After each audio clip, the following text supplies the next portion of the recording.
It's a new year, so that means we have lots to look forward to at Universal Orlando. So it's time to invite good friend Seth Kubersky aboard to take a look at what's happening in 2021 and beyond. This is episode 439 of the unofficial Universal Orlando podcast.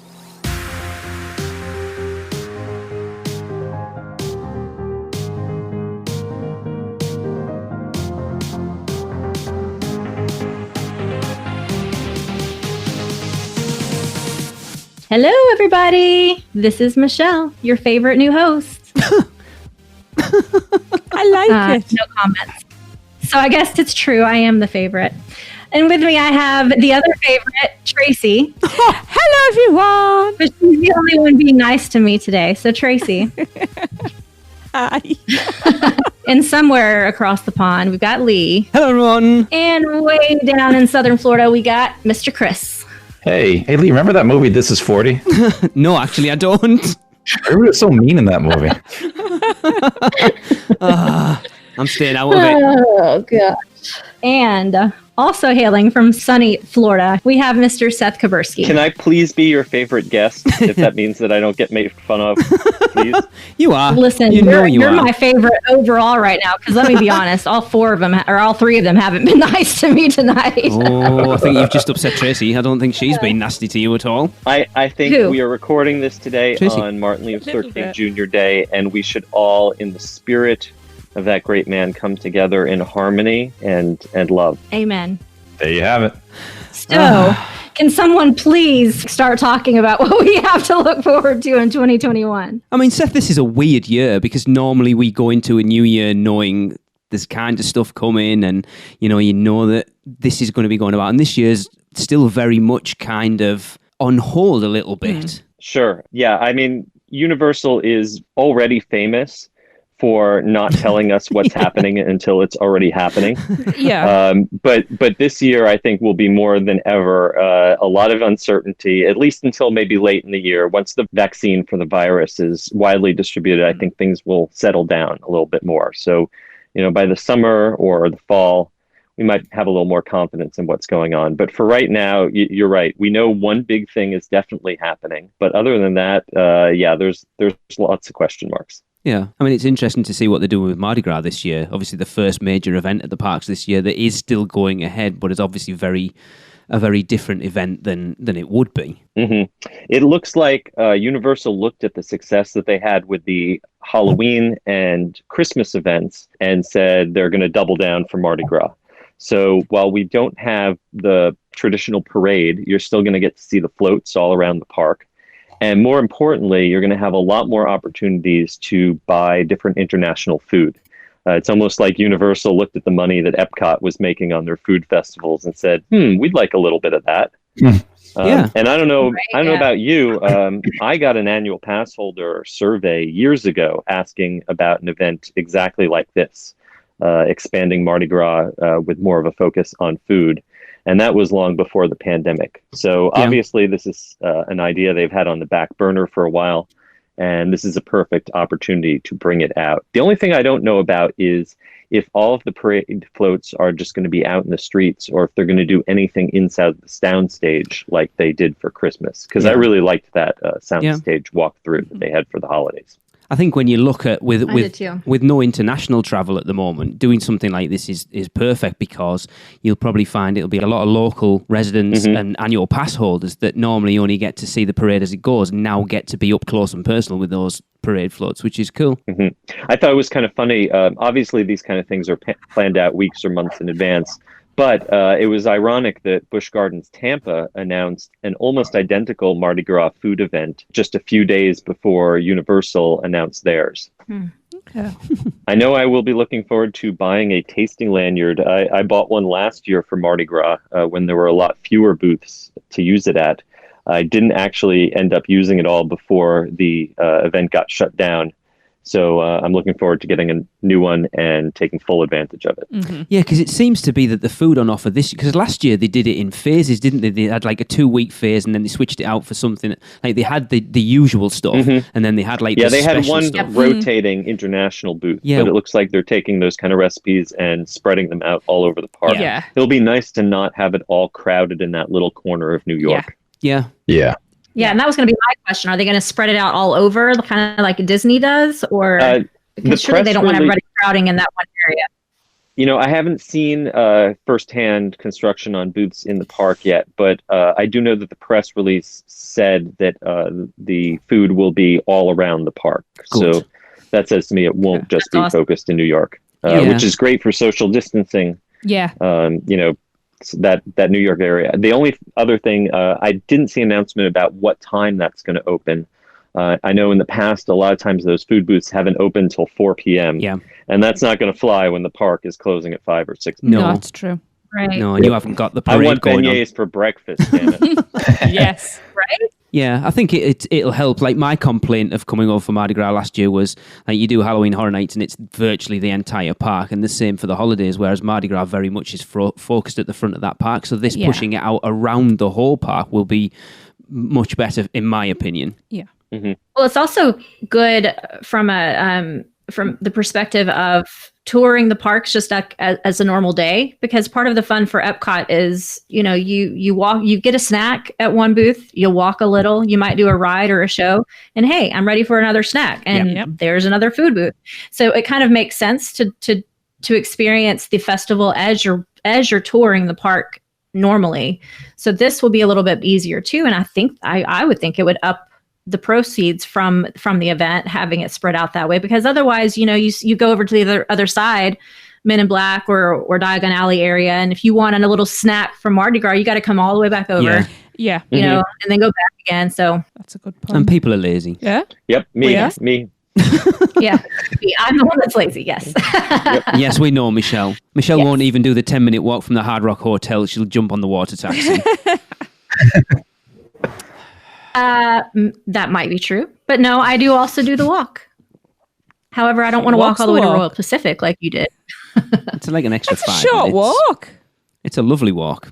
Anyway, Royal Pacific isn't bad. I walked from Dockside the other day. That was really fun. Yeah, it's very scenic. You get a nice look at I-4 from above.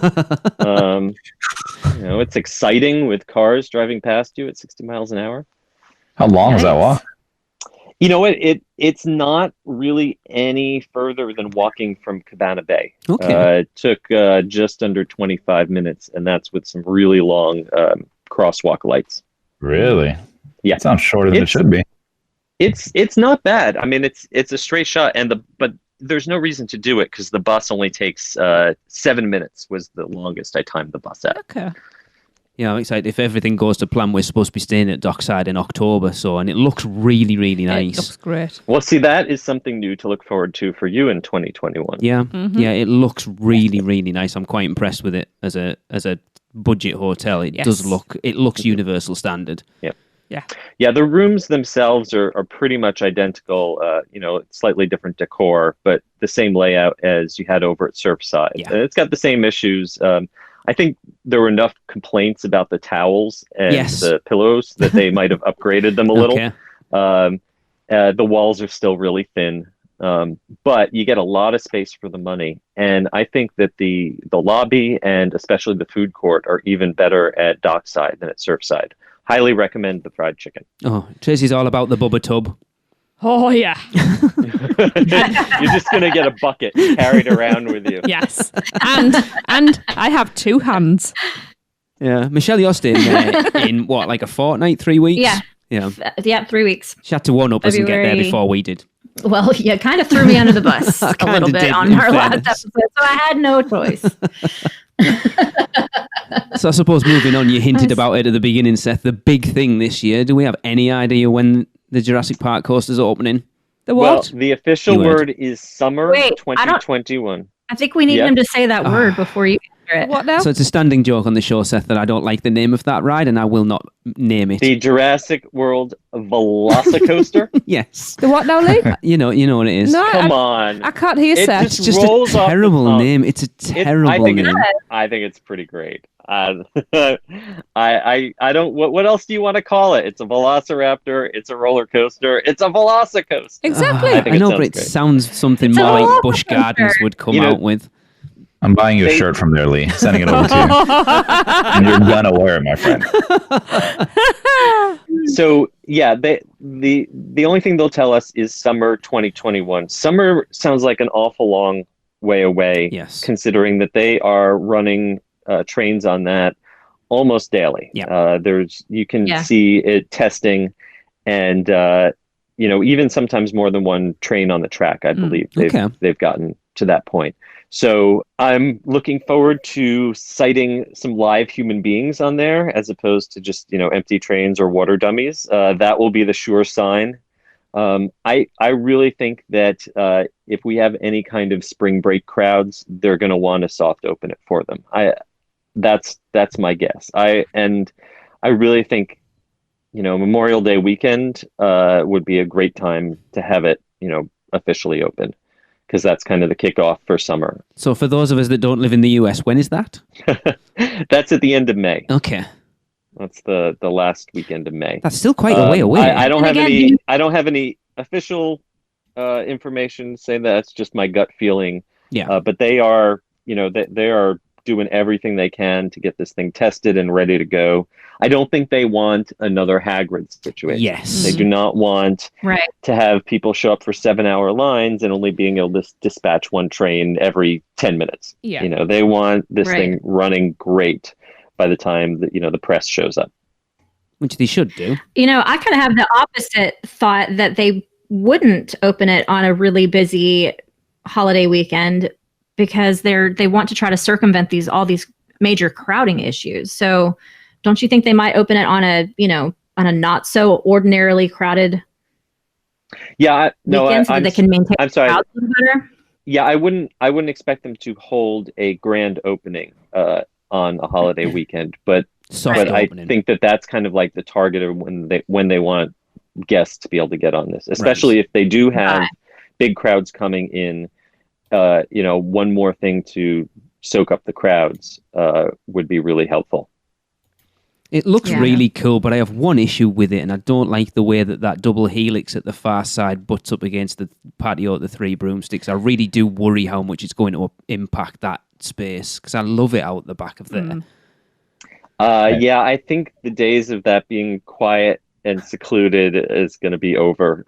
People are going to be screaming past there every 30 seconds. I agree. I think you can give somebody a high five if they're going by. Well, Seth, then, do you think JK's had any say in that? Do you think they've had to run it by her? I think that after the things JK has done and said in the last year, they are complying with her contract in the absolute minimum possible, and they don't really care what she has to say much anymore.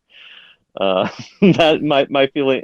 And I think Warner Brothers, they still have to work with them, but obviously they've gotten this far. They're not going to suddenly say, "Oh, we didn't realize you were building a roller coaster. Stop all that." Right? Yeah. I don't know. I think it's going to be fun to sit out on that back patio and watch the trains go by. I think it's going to be even better to stand on that bridge and have them going right over your head. I mean, it does look absolutely stunning. We've watched quite a few vlogs this week, and a few of them have been and it looks from wherever you are in that park, the view of it is phenomenal. Yes. Yeah, it's a big improvement, great addition to that skyline. Not just that, just Jurassic Park. Tracy and I have said for a long time, if you haven't got little kids and you're not into water rides, it's a pass-through to get from one area to the other. Now you give people a reason to go into and spend time in Jurassic Park. Absolutely.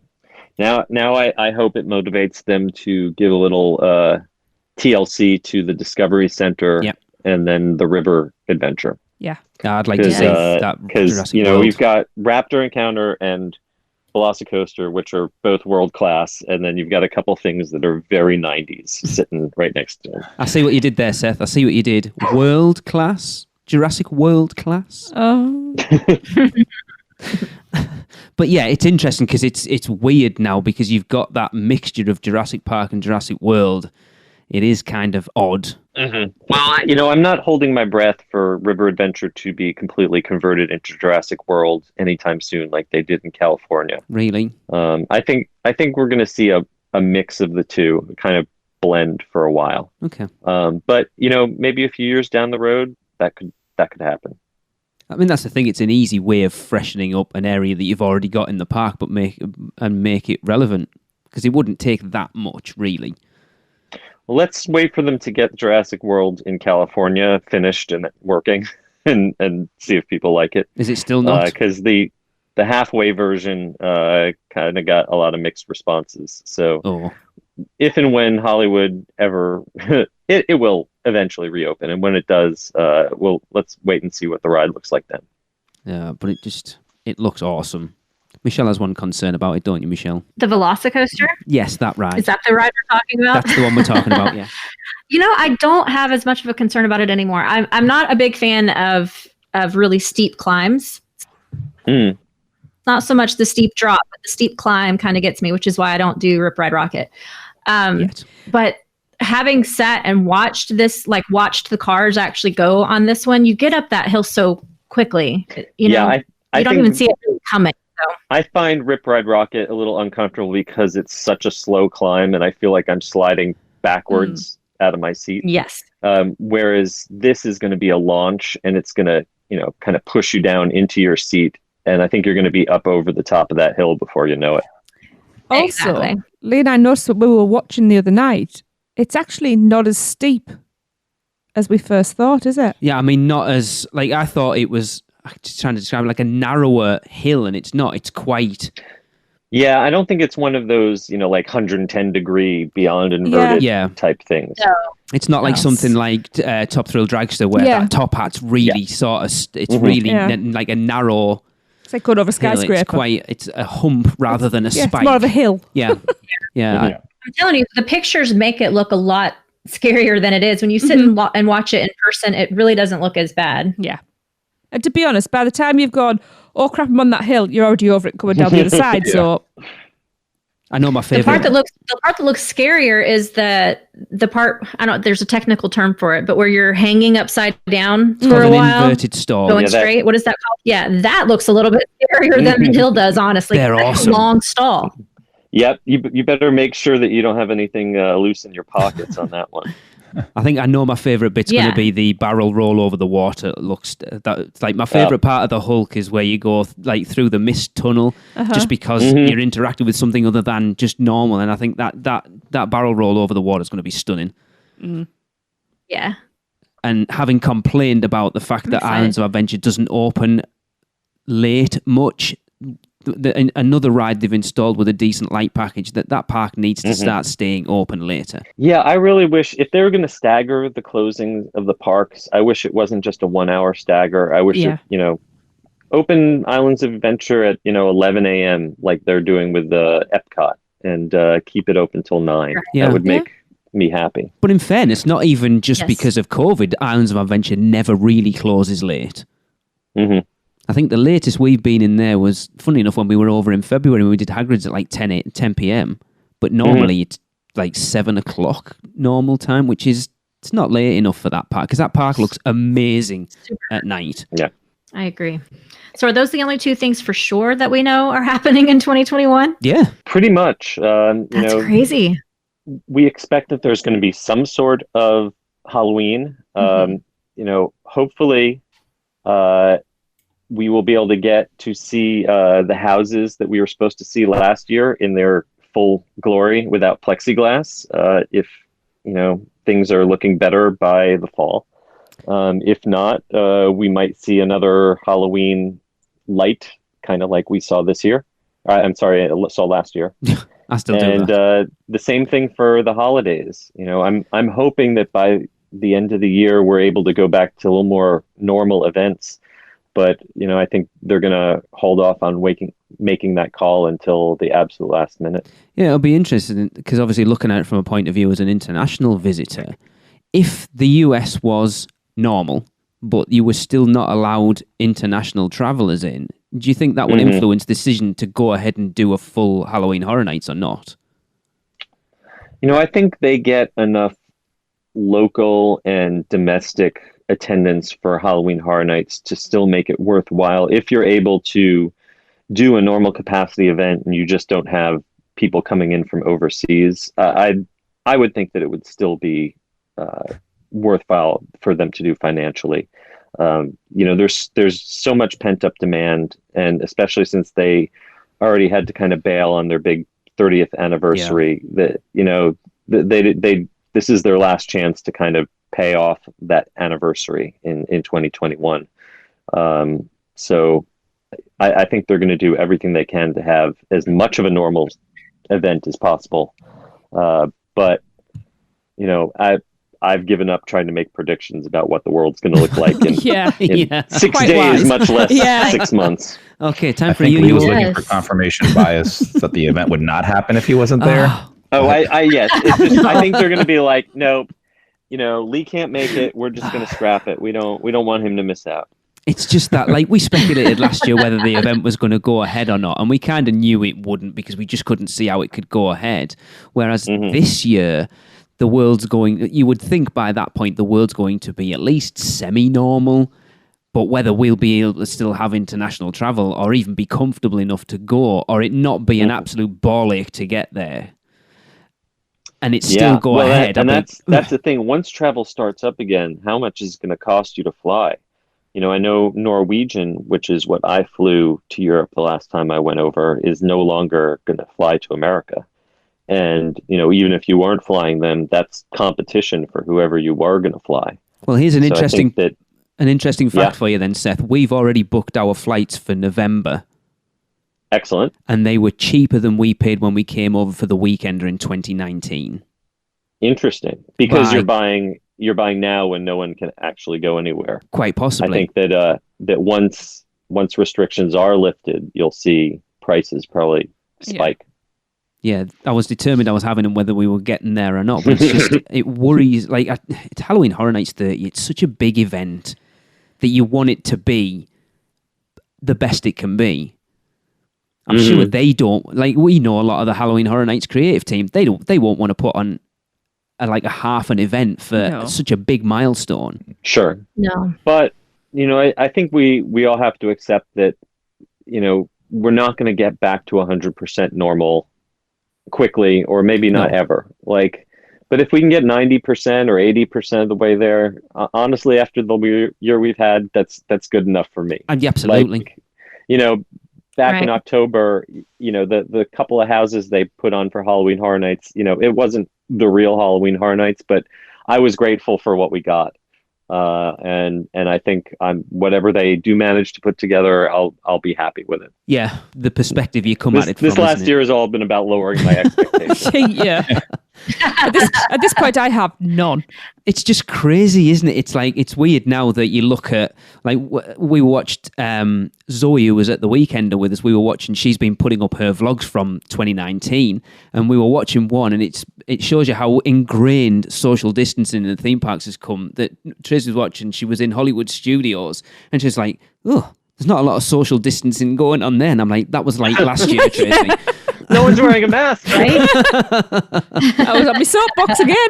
It's just crazy how it's already become, like, you react to it when you see things from, it's like, it's never going to be like that again. You look at Horror Nights, for example, like, it's crazy to think that that's how it was through the eyes of now. Yeah. And the thing is that I'm kind of spoiled now. I don't want to go back to going into a theme park queue and having someone right up on my butt. Yeah. I like having 6 feet of distance, you know. I do enjoy that too, for sure. Yeah. Yeah. I love pulling into the parking lot and having an empty road, you know, on either side of my car. I want to keep stuff like this. Yeah. You know, but yeah, I mean, it's all about finding balance, and I think it's going to take.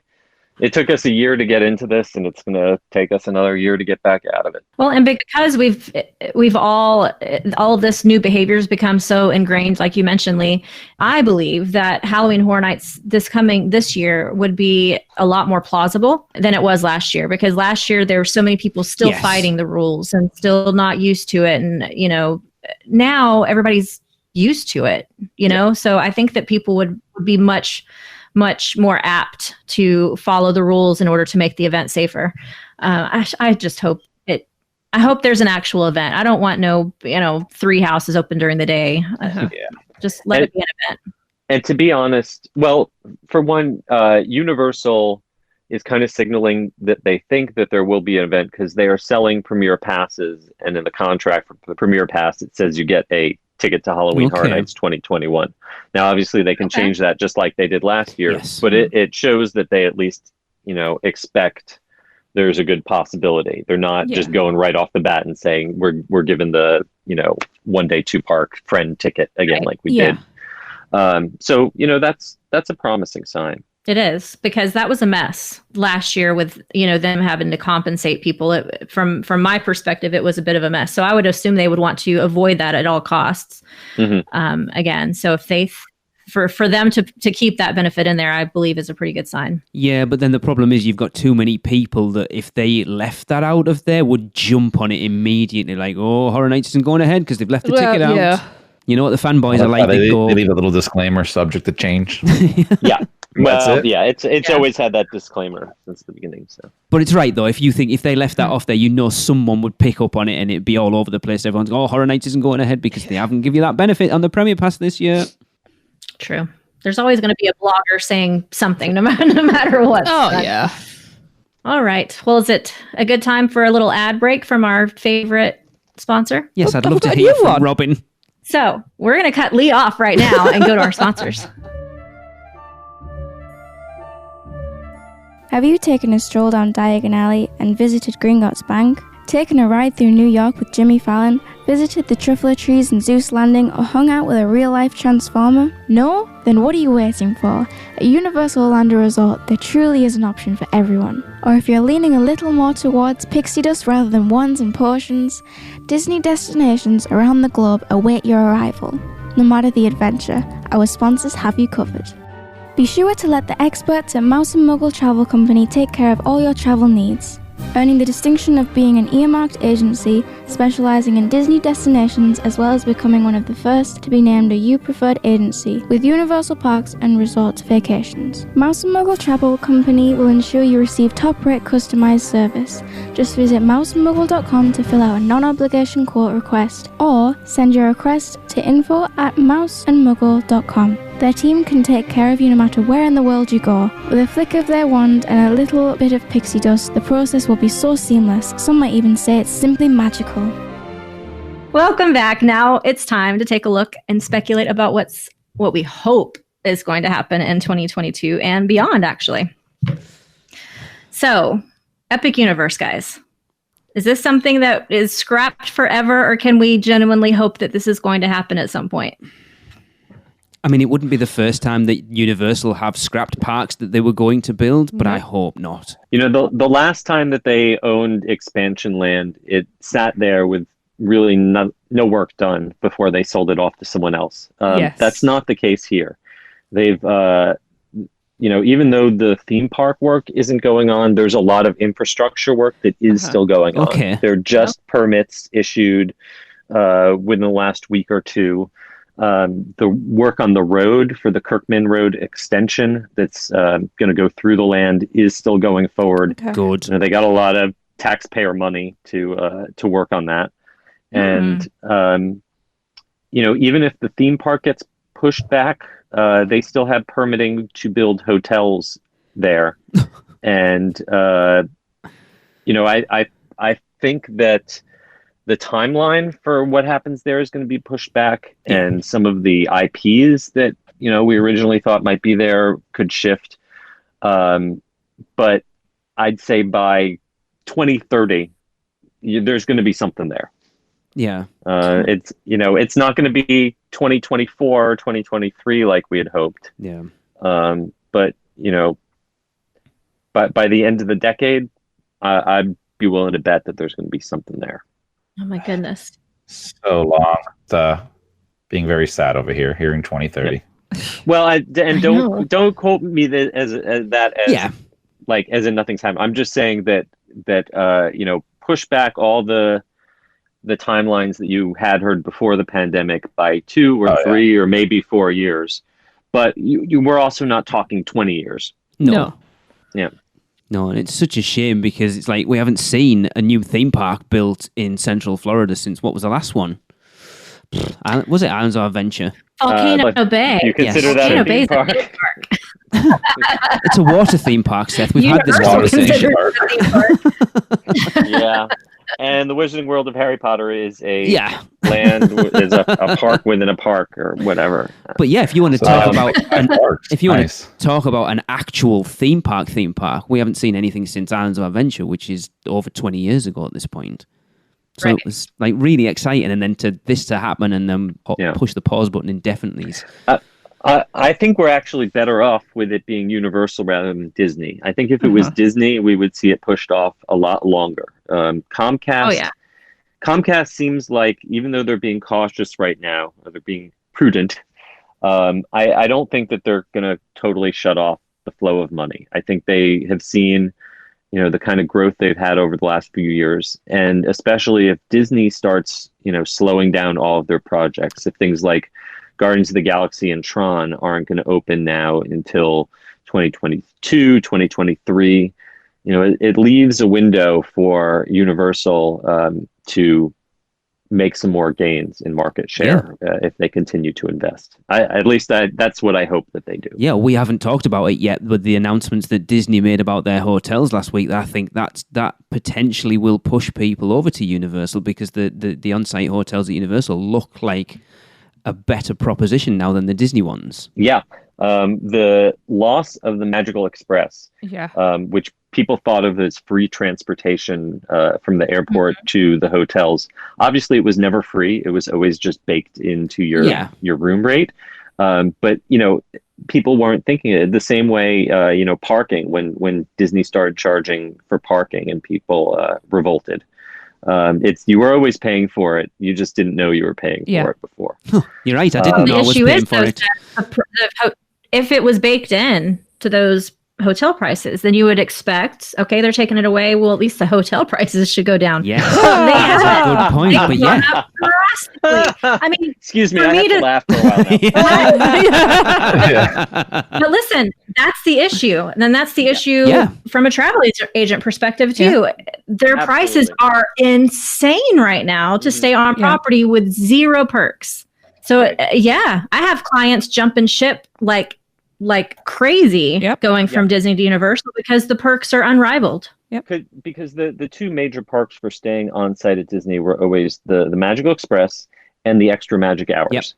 And now Extra Magic Hours has become Extra Magic 30 minutes. Which they do anyway. They do for everybody anyway. So it's really, there's no real advantage other than location to staying on site at Disney. And with Uber and Lyft being so economical, the Magical Express wasn't trapping people on Disney property the way it used to. And so, Disney was paying for people to get to their property from the airport, but then people were still taking ride shares over to SeaWorld and Universal. Yeah. So it really wasn't giving them the benefit that it used to. See, I wondered if getting rid of the Magical Express was part of the new rail system that's being put in. That might be part of it, but that rail system isn't going to be online for probably a full year after Magical Express ends. Okay. Wow. Disney has families with small children, and most of these people bring lots of luggage, strollers, car seats, sometimes playpens. I mean, it's nuts the amount of stuff these Disney families bring. They're not going to want to carry all that stuff onto a train.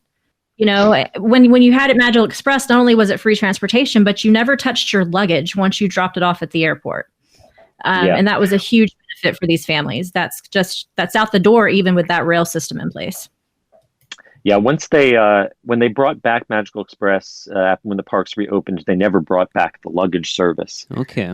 Which was kind of a major part of it. And I think without your luggage being, magically delivered to your room, the bus wasn't quite as appealing. The big issue is that it is extremely difficult to get a ride share or a cab with more than one car seat. If you've only got one little kid, you can get like an Uber XL and they can supply a car seat, but it's really hard to get transportation if you have more than one little kid. I mean, who wants more than one little kid anyway, in fairness? Really? Well, you could put one of them in luggage, I guess. Very fair. Wow. And then, fast passes have been gone for a long time too. That was another perk as well, as getting those fast passes early. But nothing. There's zero perks. Yeah. So I could pay $200 a night to stay at Pop Century in the summer, or I could pay $250 a night on an annual pass holder rate and stay at Portofino over at Universal. Which am I going to choose? Well, if I'm looking at $200, I would rather spend an extra $50 to stay somewhere like Portofino as opposed to Pop Century, whose prices right now at the times that I was looking was $200 a night. That's insane for that place. Fair enough. Reeling it back in. So Super Nintendo. Yeah, so obviously, we didn't get any sort of announcement of what was going to be part of Epic Universe, but everyone knows Super Nintendo World was going to be there, obviously. Yeah, that was actually, they did reveal the Super Nintendo World would be part of it. That was part of the official announcement, but that was the only IP that was officially confirmed. So obviously, we know it's like half built in Hollywood and then it's been pushed back in Japan. Yeah, it's all ready to go in Japan. It's so sad that they've had to delay it again. Before Epic Universe was announced, everyone was expecting it to go into, there was rumors of like Hyrule going into Lost Continent and stuff going into Kid Zone, and there's rumors sort of swirling around now that Epic Universe has been put on pause, that they might want, the guys who own Super Nintendo might want it in Orlando earlier. Can you see that happening or not? There is a clause in their contract with Nintendo that specifies when the lands are supposed to open. But, that was written pre-pandemic. And I am sure that if they wanted, if they come to Nintendo and say, hey, this is the plan, this is how we want to do it, I'm sure there will be flexibility that they will give them the extra time. You would think so.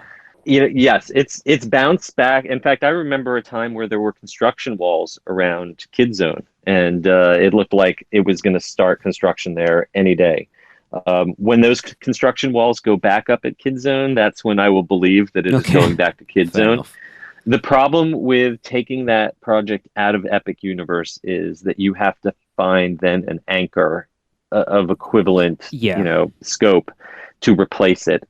And I can't, it's hard to imagine, knowing how many years of development, how that Mario Kart ride is really kind of the next level. They'd have to find something even further beyond that in order to substitute. So I don't know if they're just thinking about a quick fix. I think that they're thinking more long term. Yeah, I think if you want to see Super Nintendo, you're going to have to take a trip to Japan or Hollywood, because it's whatever happens in Orlando is not going to be quick. Do we know if the one in Hollywood's going to be the same, like a replica of the one in Japan?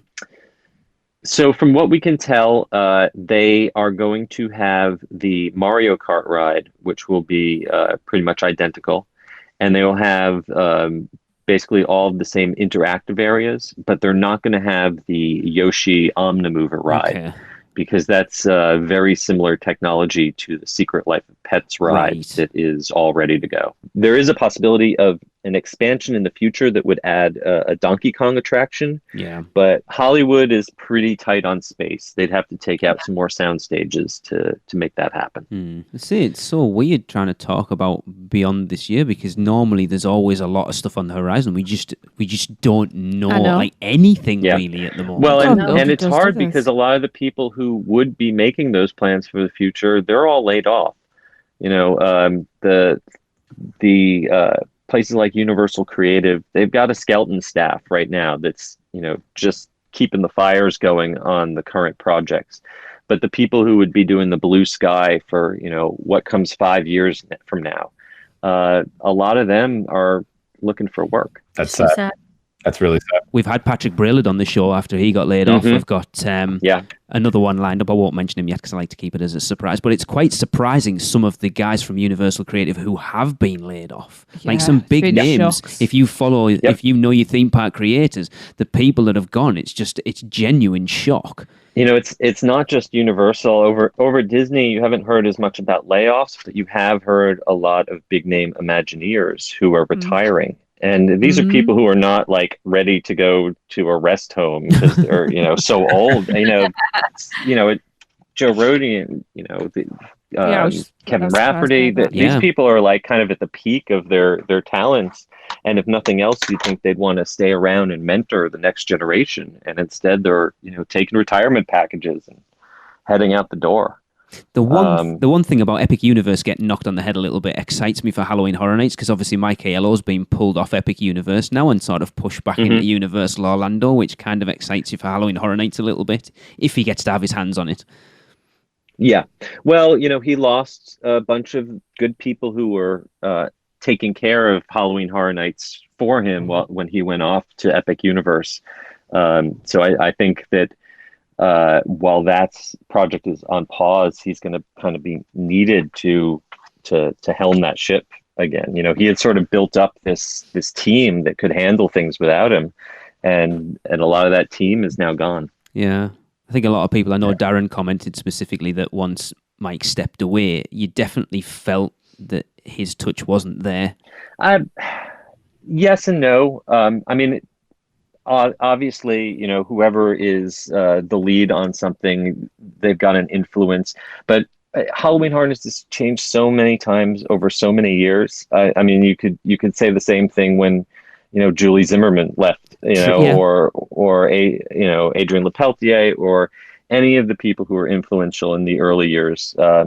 Anything that runs for 30 years, it's got to change, and to me, change isn't necessarily bad. There's some things I've liked better or worse over the years, but I didn't think that the quality diminished just because Mike was in a different role. No, it's just Darren. Darren's jaded. Oh, he is. Yeah. The same people who are saying, "Oh, it's not like it was when Mike was running things," were probably also saying when Mike first came in, "Oh, it's not as good as it was before he got there."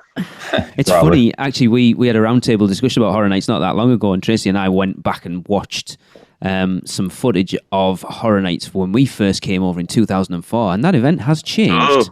It has changed. It was like, it was a lot more adult back then. There was some things we heard in some of those mazes. I was like, wow, that doesn't feel like Horror Nights to me anymore. It's like, I would not expect to hear that in a Horror Nights maze. They were not concerned about social media. They were not worried about getting negative publicity for things. Stuff was a lot looser back then. Yeah, that's for sure. I think that all came to a head. What is it? Was there a teenage girl that got called a hoe or whore or something by one of the Purge? I think that might have been. Oh, I know there's been controversies in Hollywood over the years. Yeah, it was in Hollywood. They've used a lot of they had Chucky or Beetlejuice, insulting people, and they've gotten some flack for that over the years. For sure. The same with their Bill and Ted show getting cancelled because of certain things. Yeah. R.I.P. But hey, if there is a Halloween Horror Nights, maybe they'll bring back Bill and Ted. No, I'm not even bringing that one up. Not even touching that. I wouldn't. If it does go ahead this year, it'll be interesting to look at the spec map from last year, because we know H.H. Nightmare's spec maps are usually pretty much on the nose. It'll be interesting to see what comes back, or what not comes back, but what goes ahead that would have been there. Because I think we've heard the Billie Eilish maze is not going ahead from what we've heard, because apparently that's my understanding. For licensing reasons. Yeah, our daughter's gutted. I'm gutted, actually. I was quite looking forward to that. We're fans. I just hope I get to walk through Beetlejuice again, because that was a great maze, and I want to see it with everything running 100%.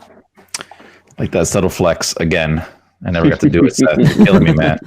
And Chris only lives like 2 hours away. That's what YouTube's for.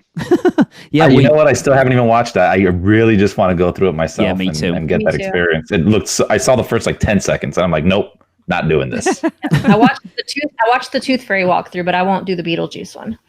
And they look really good, actually. They were all I thought all three mazes were really solid. Yeah, I did the first two. They were good. I liked them. And they didn't look like the COVID measures actually impacted it that much. No, we were surprised, weren't we? Yeah, there were some points where the plexiglass became distracting, but they also did a good job of using it as a distraction in other spots to help the scares. So I think they did the best they could under the circumstance. Yeah. But I want to see it. I want to see it unadorned without the shields. Yeah. Yes. I want to feel scare actor breath on me. Could you see them bringing those two mazes back this year then, Seth? Frankenstein and Tooth Fairy? That's my guess. I don't know if both of them. Certainly at least one of them, and I think Beetlejuice is definite. I haven't personally been in those sound stages, so I don't know if they're all still standing and intact. But, I'd expect, even though we talked about it, they got a lot of publicity, not that many people actually got to see them. So it would make financial sense to bring them back. Wasn't one of them in the same soundstage that the holiday walkthrough was in? Oh, you know what? I know one. Because I thought it was the same. I thought the balloon thing wasn't it in the same soundstage that Ghostbusters was? And I'm pretty sure the Frankenstein. The holiday soundstage was the one on the left. Now I'm gonna have to. I sound very ignorant now. I'm gonna have to go back through my pictures and see if I can figure that out. You obviously know more than me. I think it was the one on the right. We walked back and around. Yeah, I think it was the one on the right. Okay, so Ghostbusters was the one on the left then. I think so. So it was the. Yeah, I don't think the holiday was in the same one as. So potentially those houses it would be the classic Monsters one, the Bride. Yeah, interesting. Well, we'll just have to wait and see. Well, I mean that's all we can do, isn't it? Basically, all we can do. Keep our fingers crossed. That's the phrase of the year. Yeah. You can't really make plans past. I mean, a month is pushing it these days. So yeah, I guess we will see, but we can all hope. Yes. And pray and keep our fingers crossed for our exciting weekender, which Seth will hopefully be able to help us with again. Yes. Right, Seth? I'm looking forward to it. I better start working on that now. Yeah. Oh gosh, don't work too hard because you might jinx it. I need a copy of the last one for when we come over so I can actually do it because we didn't get to do it. I don't even think I actually got to see it, to be honest. All right. Well, nice. I won't tell you any of the answers. You'll have to figure it out yourself. I'll send the kids off for it when we come over. If we get over in October, we'll just give it the kids. Here, you go and do that. And if you get them all, I'll give you $100, and we won't see them for a week. It'll be great. I'll have to give them $100. I'll give them $100 if they disappear for a week. It's fine. You realise there's an easy way of doing that? Just give them $100. No, just don't bring them. All right. Just leave them at home. It's a lot cheaper. I mean, it is. I'd save a lot more than $100. Exactly. It's not very bright sometimes, So it's evidently not the car seats that keep Tracy from bringing her children on vacation. Yeah. Oh, goodness. All right, guys. Well, it was fun having you, Seth. Thank you. Thanks, Seth. It's always a pleasure. And if you enjoyed my wonderful information, please check out the unofficial guide to Universal Orlando 2021. Brand new edition is now available on Amazon and bookstores, and you can order it directly from theunofficialguides.com. Exciting. You had probably a lot. You probably had a lot to update this year with all of the. This was a big stuff. one. There is actually an entire chapter right up front, all about COVID and the theme parks and what it means for your vacation.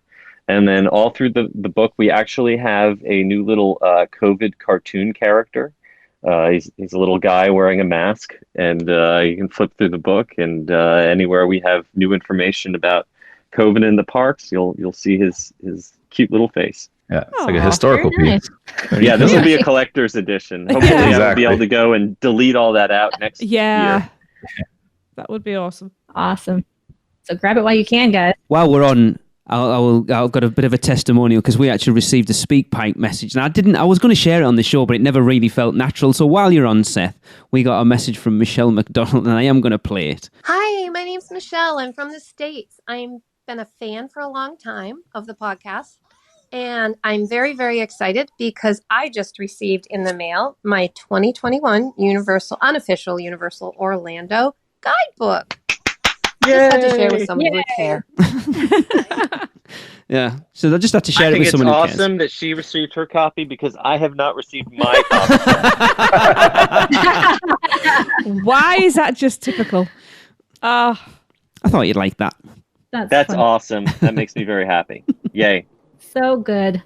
All right. Well, you can't get away just yet. We have one more thing we need from you, Seth. So we are going to, as usual, end our episode with a Universal Is.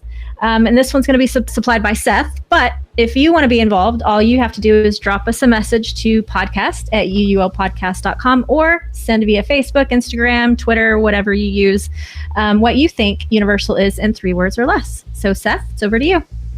Universal is my comfort zone. Guess that wraps things up for another unofficial Universal Orlando podcast. You guys did all right. Follow us on Facebook, Instagram, Twitter, YouTube, and Pinterest, keyword UUO Podcast. Listen and subscribe to us on Apple Podcasts, Spotify, Google Podcasts, Stitcher, or anywhere podcasts are found.